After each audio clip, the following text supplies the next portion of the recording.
Operation Sindoor నిన్న రాత్రి 1:15కు పాకిస్తాన్ ఉగ్ర మూకల మీద భారత సైన్యం జరిపిన దాడి ఆపరేషన్ సింధూర్. పహల్గామ్లో భారత మహిళల కుంకుమ బొట్టు చెరపేసిన ఉగ్రవాదులకు ప్రతీకారంగా ఆపరేషన్ సింధూర్ ప్రకటించిన మోదీజీకి ధన్యవాదాలు.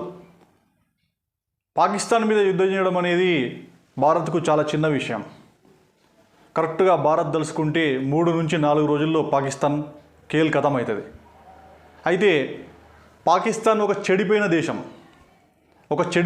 దేశం మీద యుద్ధం ప్రకటించడం వల్ల ఆ మురికి ఆ బురద మనకు కాస్త అంటుతుందని చెప్పేసి మోదీజీ కాస్త సంయమనం పాటిస్తున్నాడు.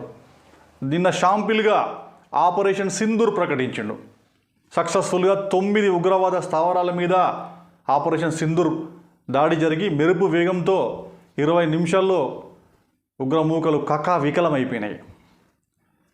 చాలామంది అంటూ ఉంటారు కదా, పాకిస్తాన్ మీద యుద్ధం చేయాలి అని. పాకిస్తాన్ మీద యుద్ధం చేయడం వల్ల నష్టము. పాకిస్తాన్ ఆల్రెడీ చెడిపోయిన దేశం. ఒక చెడిపోయిన దేశం మీద, ఒక ఆర్థిక స్థిరత్వం లేని దేశం మీద, ఒక క్రమశిక్షణ లేని దేశం మీద, ఒక ఉగ్రవాద దేశం మీద ఏమాత్రం ప్రణాళిక లేకుండా బ్రతుకుతున్న దేశం మీద యుద్ధం చేయడం వల్ల నష్టం భారత్కే. భారతదేశ స్వతంత్రం వచ్చిన దగ్గర నుంచి మనం పంచవర్ష ప్రణాళికల్లాగా 5 సంవత్సరాలకు ఒకసారి ప్రణాళికలు వేసుకొని ఆ ప్రణాళికల ఆధారంగా ఈ దేశాన్ని అభివృద్ధి పదంలోకి మనం ముందుకు తీసుకుపోతున్నాం. పాకిస్తాన్కి అటువంటివి ఏమీ లేవు.